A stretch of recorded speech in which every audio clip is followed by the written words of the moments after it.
Welcome to Loving Me Before I Love You with Tammy Nicole, the podcast dedicated to you loving and putting yourself first. Others have come first in your life for years, and you know it's time for that to change. You're about to be empowered to set healthy boundaries, confidently have hard conversations, unapologetically put yourself first, and live the peaceful life you deserve. Remember, self-love is essential, and loving yourself sets the stage for every other love in your life. So get ready to embrace self-love like never before with your host, Coach Tammy Nicole.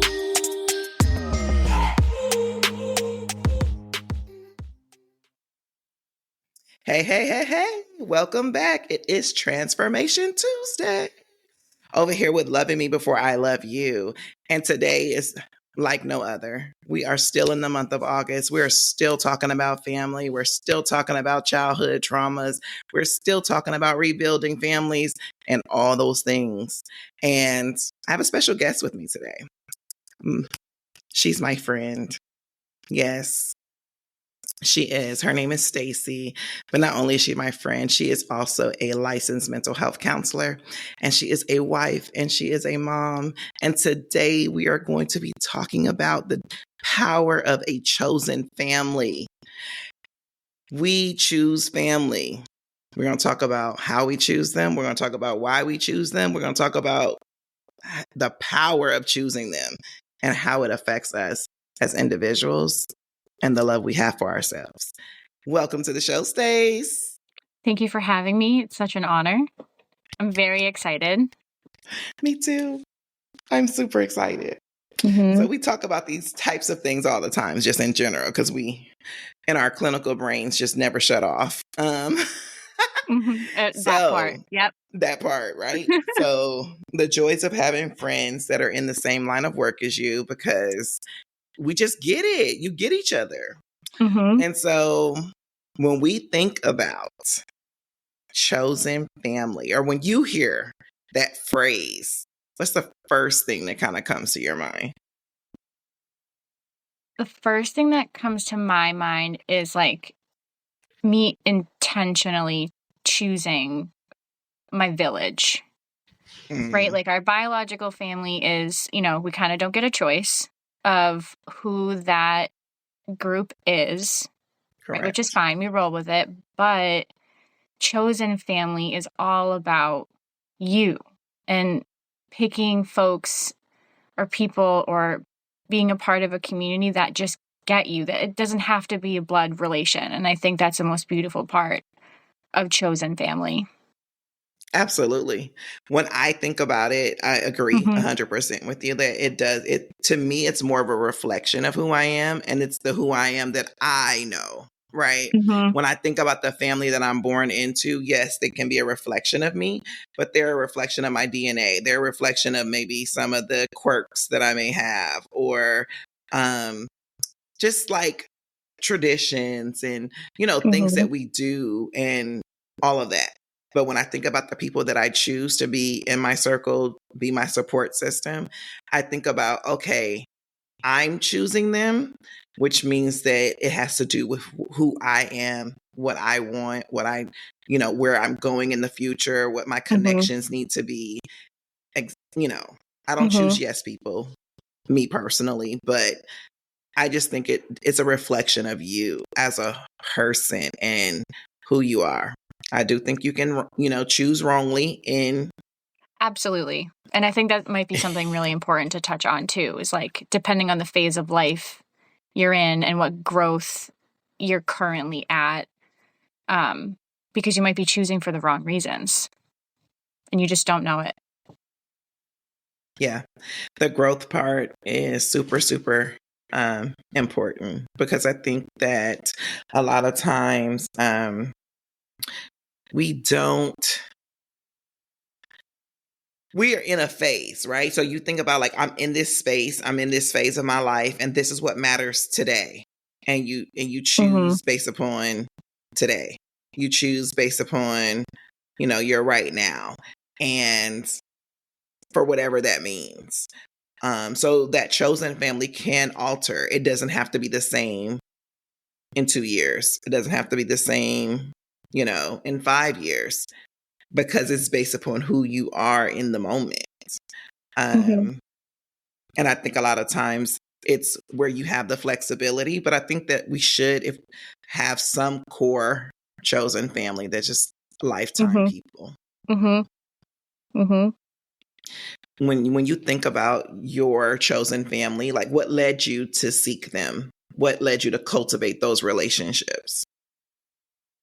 Well, makes me think of two people that I have chosen to be like my ride or die. It doesn't matter. It's my two college girlfriends. So it was just that getting to know each other. It was the same interests. You know, the partying thing at school. Then you kind of get to know their family a little bit too. So that's an important piece.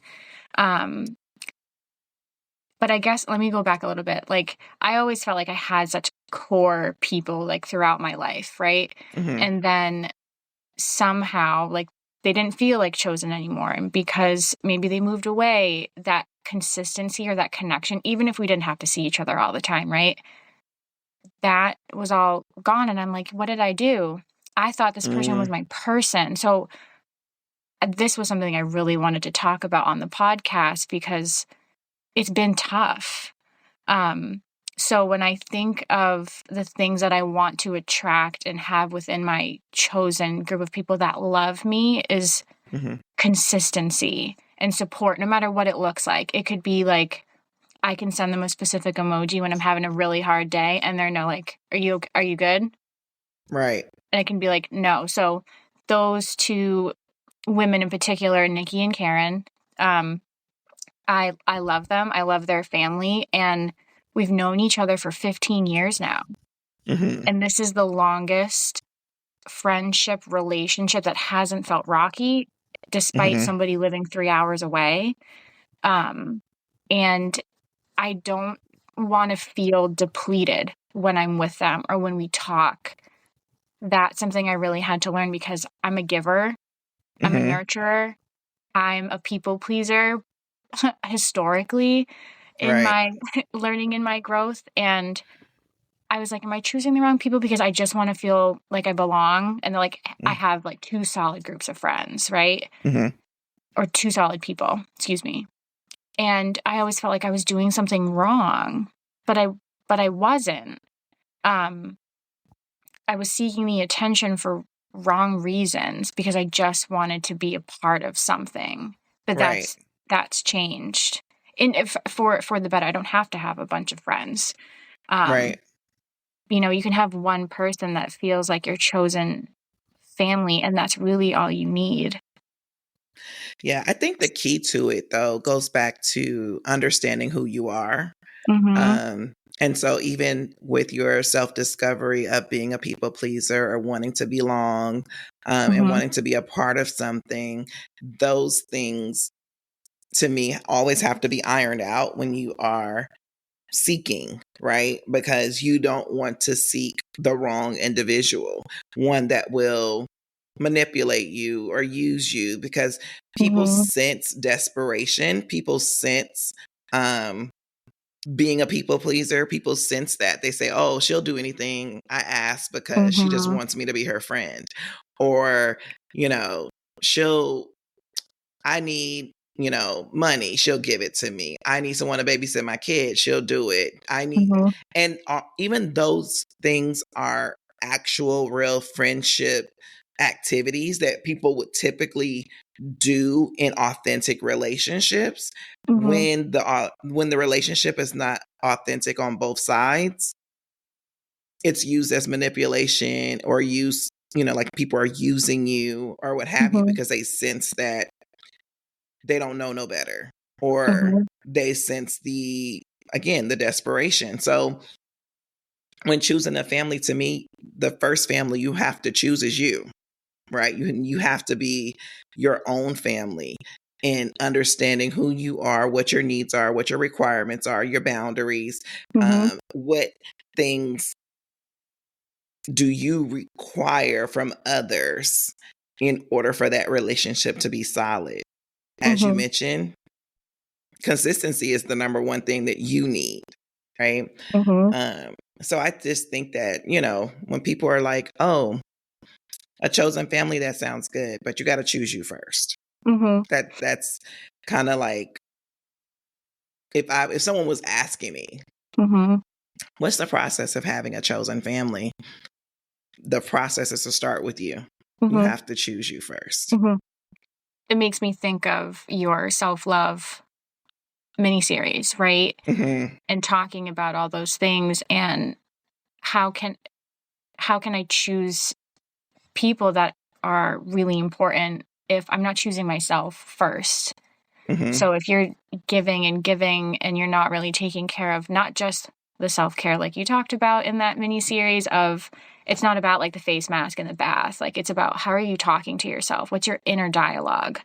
Yeah. And in my experience, I had to really work through inner dialogue of that conflict of me feeling the way that I was feeling.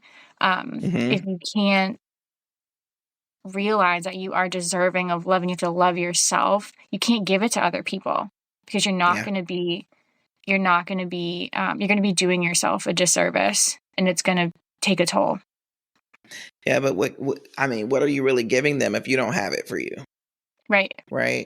Like, I 100% feel like there's a phrase that says you can't pour from an empty cup, but also you can't pour from a cup that doesn't exist. And you must build the cup of self-love before you even pour love into it. And that means having a foundation of what love is, what it looks like, the components that are required for it, for you, right? But it's all about getting to know who you are. When you're choosing a family, you have to be able to give yourself. Like, you have to be able to share yourself with them. All the parts. And being vulnerable, right? So when you were choosing your family, how did you navigate the challenges or the moments of vulnerability? Like, what was that? What did that look like? I feel like I was always pretty open with them in terms of like my struggles or things of that nature. And it was just, I never really held back on stuff that was going on for me. And it wasn't like, okay, let's see if they can handle it. It was like, I wasn't going to lie about anything or say that I wasn't struggling. Or one thing that made me feel like I needed to say it to my two people, and specifically, was I really would get jealous when they would hang out with other groups of friends. And I'm like, dang, I want that. I'm like, why don't we hang out that much? And I would never really, that made me feel so exposed, because I've never told a friend, like, I need more from you because I give you a lot. And when I found the courage to say it, it was like, okay, it's either going to be received or not, and we'll navigate through that. But that was a big one, kind of really speaking up for what my needs were, like, for the first time. That had to be very liberating, even though it was very scary. It was, because we still talk about that experience even to this day, and it happened around 8 years ago. Oh, wow. Yep. And how much did it change after you shared your real feelings? It was positive. I think that they realized that, like, I wasn't just going to be the friend that was like, you can call or text me anytime. I'm here to support you mentally, with a lot of different things that was going on. But I needed them in a different way, and they weren't going to know that if I didn't say anything. Facts. Right? Like, Facts. it's, and like we talk about it because I told them, that, it's hard for me to see you guys with other groups of people, or like when I'm with somebody that wants to spend time with me, then you guys have something to say about it. I've never said anything about, the folks you hang out with. So, like, I'm not sure why you're doing it to me, because I've never done you like that. And, like, you're doing me dirty. Yeah, I can see I that. It's and I like probably had, yep. you had found, like, you were jealous at one point when they were hanging out, but then you found other people that did want to hang out with you. So then you started, Mhm. sharing yourself And they with didn't other like it, people. and they did not like it, and they were vocal about it because my two chosen families, right? We call ourselves like the sister wives too, which I Mhm. don't know if is a completely appropriate thing to say in terms of that phrase, but they're outspoken, they're driven, they know what they want, and it was my turn to kind of give a little bit of that too. So because like sometimes I'm not as easygoing Mm. as they think. Like I'm not just like, yeah, go with the flow, do whatever. That was when things had kind of changed. Yeah, but I think that was probably during a time where you were finding yourself and realizing that It was. you matter. Mm-hmm. Yep. I had moved away from Maine. I moved to Massachusetts to pursue my master's degree in counseling psychology. My cohort, we were tight. We were really, really close because it's the similarity, it's the community, it's the Yeah. talking through those pieces that you need to really dig through when you want Mhm. to become a therapist or a counselor. Absolutely. So Absolutely. People it don't was, realize how much therapy we go through ourselves as therapists. mm-hmm, I mean, because people think that as a therapist, do you have your own therapist? And 100% of us should. Not all of us yes. do, but Mm-hmm, it's definitely mm-hmm, something that we do or should do mm-hmm, as therapists, because mm-hmm. when you listen to Yep. other people's stuff all the time, your stuff sometimes pop up, even though you don't really say anything, but you can hear something. It's a triggering moment, and it's like, "Ooh, I need to work on Mm-hmm. that myself." Um, Absolutely. Right. You have to work through the biases. You have to work through the things that you're like, oh yeah, I could counsel anybody. And then you kind of get into the nitty gritty. You're like, actually, I'm actually not quite sure how I could support somebody talking through this specific topic or this specific yeah, journey. But I also think a big part of the work in graduate school when you become a therapist or a social worker is like, who are you? That yeah, self-identity work is so important. And I was like, who am I? I literally remember telling myself that. I'm like, who am I? yeah. And who you are is not what you do, Right. which is typically, Mm-hmm. you ask anybody or in general, who Mm-hmm. are you? But like, oh, I'm a mother, I'm a wife, Right. I'm a therapist. And it's like, that's not who I am. That's what I do. Mm-hmm. Mm-hmm. And just really understanding that who you are your character traits. They're not what you do. Mm-hmm. And so, again, when you're choosing a family, most of the time they're friends that become family. They're not like, Mm-hmm. these random strangers that you're like, oh, I've been watching you and you have the characteristics that I like in a friend. And I just think we should be friends. Like, no, But something normally but I thought that happens. about us. I actually can't wait to talk about that. Go ahead. Okay, well, I guess from my perspective, like Right. when you jumped on to the team, right? Because Coach Tammy and I work together in our job.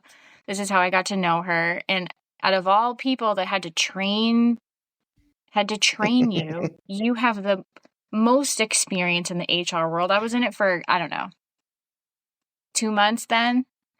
And you were at your location. I was screen sharing with you and going through all of our documents. And y'all, I was wondering, I was like, I'm not sure why Tamara's not like a little more vocal. I was like, maybe I'm boring her. I was like, what is she going to think of me? Because she's like HR compliance as well. Like, who am I? But you told me that you had your headphones in and you were in the office. And I was like, that's why. I was like, that's why she's not interacting as much. I was like, because she's like around other folks too. Mm-hmm. And then it, I'm, it's so, I think, sweet how like our relationship evolved because I do consider you, I'm going to get emotional. Don't do it because I can't be crying on here. I do consider you my chosen family and your kids Mm-hmm. as well. Yeah. And that happened in such a short time because we were only working together for 6 months. And then I left for 7 months to be on maternity leave. And it was like the way you supported me at work and me being a little bit more green and you not making me feel bad about a dang thing, which is so hard when you have a little bit, right, of imposter syndrome when you're in a new field that like you were trying so hard to get in. And then it just evolved into like the little things and caring and you caring about Sweet Pea, and then that kind of evolving in and of itself that like you loved my child like before you even met her. Yeah. That's my baby. Right. And right. And just like the other things that you would share and us checking in when you were, going through what you were going through in the summer and I was on leave, that there was still that like, I got you. And that's what I feel like when I think of you. Yeah. I will say it's definitely a mutual exchange. Some relationships, even in our chosen ones, happen very organically. And when they happen so organically, it's your person, right? Yeah. When you were off, like this is like really, really interesting and crazy, but you were off, you were not working. Of course, we were, staying in touch. And I went through the death of an uncle. I went through the death of my dad. And you would just you were like me, like we're both givers in general. Like you're always trying to put a smile on someone's face, especially if they're down and, just checking up. But you sent me the most beautiful blue flowers when my dad passed away. And it was so like, for me, you probably didn't know in the moment, but like they were blue, but they were like my mother's sapphire blue. Oh, wow. And I just got chills. So it just made a lot of things. It was like I felt like so much in those one, like you didn't know, like blue is not my favorite color. It's purple, right? We all know that, right? Everything I have is purple, purple, purple. But you sent blue and it gave me like more comfort. Yes, my dad was gone, but my mom is gone too. So it was like a combination. And I was like, oh, wow. And I kept them flowers dead and everything sitting up on my mantle for a long time until they started stinking. Y'all, flowers stink. Then they'll start to mold. You gotta get rid of them. You gotta go. But I really didn't want to because of what it represented. And so, yes, we have developed a relationship that for me, it's lifetime. It doesn't matter what happens, work wise or what have you. Like, this is what we do. You're very supportive of me. I definitely support you.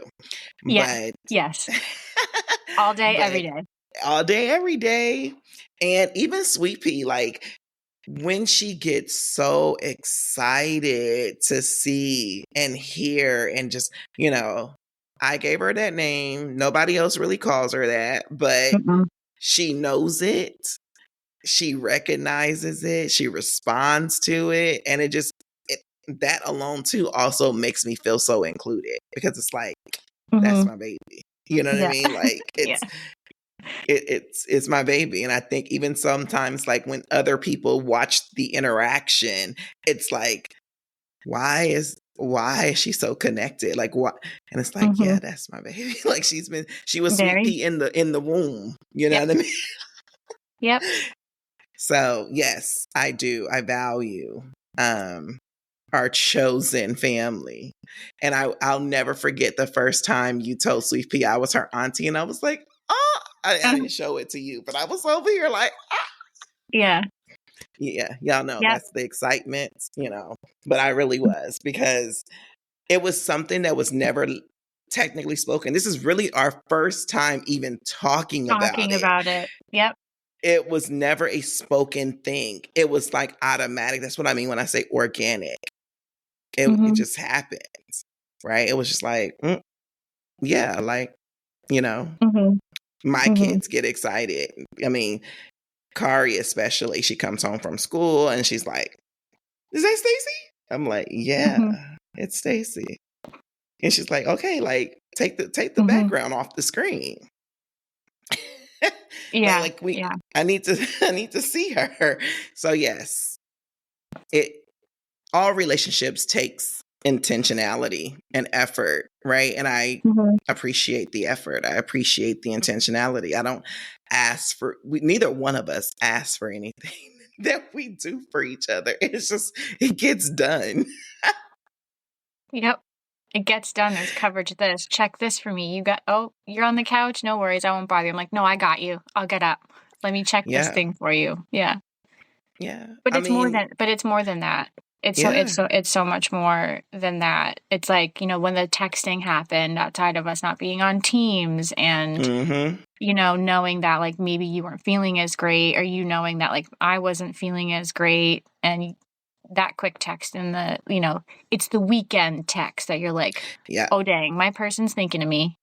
Yeah. And by the way, listeners, like I'm all the way up north, like in Massachusetts. Correct. So this is like long distance, but it's not. Correct. It's not. And in a few short weeks, we get to see each other in the flesh. Yeah. Can't wait. Cannot wait. Wow, today's episode is a good one. I know you're enjoying it, and we'll get back to it shortly. Just wanted to take a quick break to let you know that Tammy would love for you to share any questions, comments, or topic ideas you have with her. All you have to do is send them to her in an email to podcast@IamTammyNicole.com. Thank you, and without further ado, let's get back into today's show.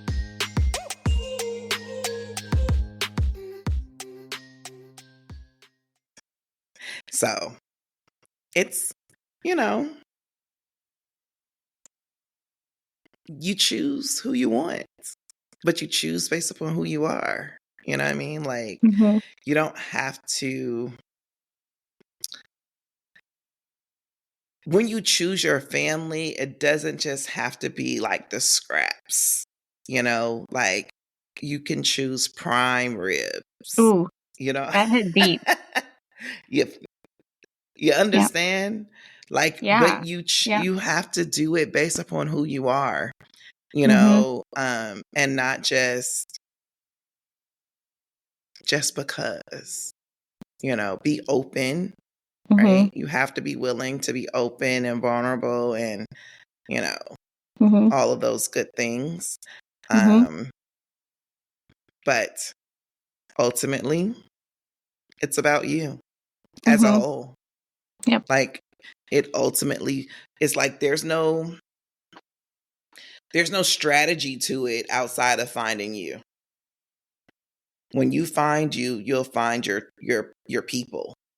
Because the connection has to be there. Like, you have to be able to resonate and say, oh, okay, yeah, that's how that piece fits. It's like putting a puzzle piece together, a puzzle, shall I say, with different pieces. And you're finding the people that fit. Yep. All day. And it's okay if like you were trying to make a piece fit that didn't go there. Like, it's all right. It's just a part of a different puzzle. And you have to, you always say this too to me. I always think of it as well. It was like, you have to give yourself grace in this, especially with the self-love piece and loving yourself and realizing, okay, maybe next time I'll try this, that it's all right. And it's going to forever be evolving because we are forever evolving, right? We don't, like, only you can choose to keep yourself stagnant if you're not willing to take the risks on yourself.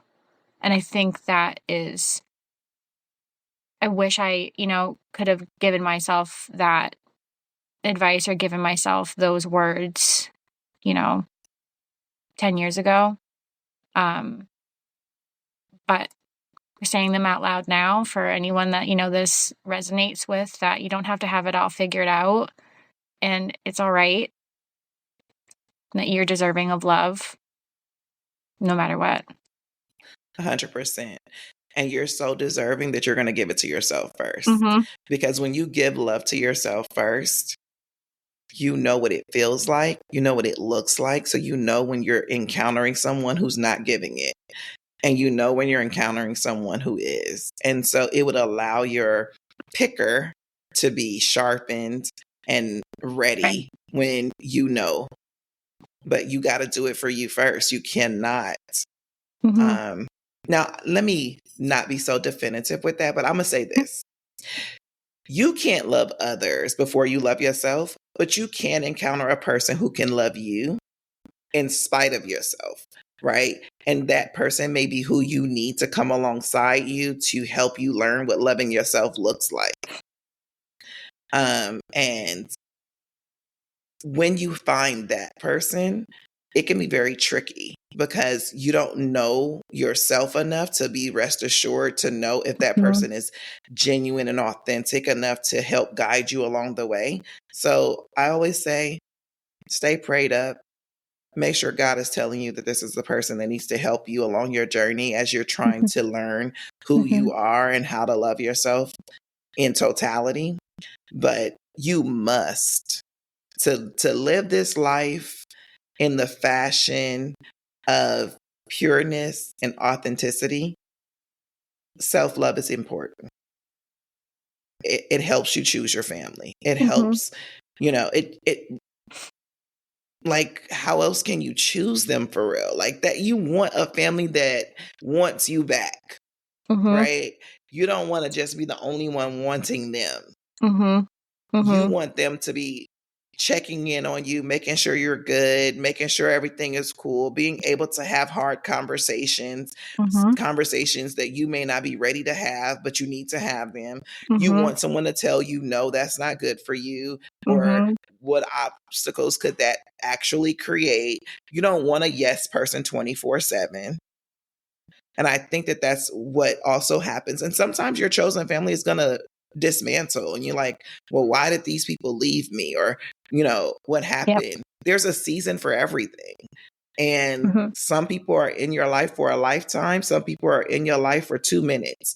And you have to be able to be okay with that because your life changes, your season changes. But having lifelong chosen family is super, super important because it's a support system. It's your, foundation of go to when things are amazing and when things are crazy. But you have to know you first in order to choose those type of people. I think it's important to add to that is like if you feel like you're putting in the most or you feel like, you know what, I don't feel like something is getting reciprocated to me, give yourself a chance to step back, take a breather, give yourself a moment to really reflect on what's going on and how you've, take a step outside of yourself and see like, okay, am I doing the most? Have I said what I needed to say for this person to support me? Because you'll be glad that you did. And that's okay. That's a part of like, not just like going through the motions and just like doing whatever. Again, as a people pleaser at heart, that's been something that's been really empowering to do because it's not anything else but empowering to figure out, okay, I'm going to check in with myself mentally, physically, emotionally in regards to this relationship that I have. Because sometimes you really do need to slow that stuff down. Absolutely. Absolutely. Are there any final words you want to say to the people? Or was those it? That was it. That was like, boom. That one, I think I'm going to like leave it there with that one because like that one was pretty good. And you know me, I'm like a little silly. I don't want to say anything to be like, oh, okay. I am a professional, everybody. I am a child at heart. My voice might sound a little silly via recording because I was thinking about that before this, but give yourself the chances to slow down in your relationships, in the chosen ones. Yeah. And show up. Show up as you. Yep. And be okay if that's not what, like, if it doesn't pan out to be what you thought it would. Nothing's perfect, including yourself. So when choosing a family, remember, choose you first, because you have to love yourself so much that the love from others is a bonus. Stacey, thank you so much for joining us. This has been a very insightful conversation, and I like having you as a part of my chosen family. Same here. Thank you for having me. This was really needed at this time too. Again, I think that's really interesting. The timing, even though we kind of planned it a couple weeks ago, but it's been an honor. And to all the listeners, thanks for your time and listening to this. And I hope, makes you think a little bit differently about some things. So thank you. Awesome. Until next time, see you later.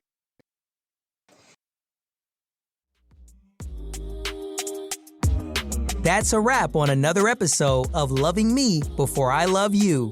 If you enjoyed today's episode, please take a second to show your support by subscribing and leaving a positive rating and review on Apple Podcast, Google Podcast, iHeartRadio, and Spotify.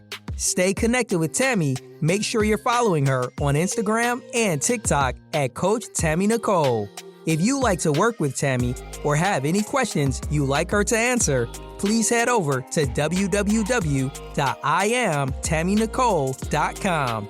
Until next time, always remember to love yourself so much that the love from others is a bonus.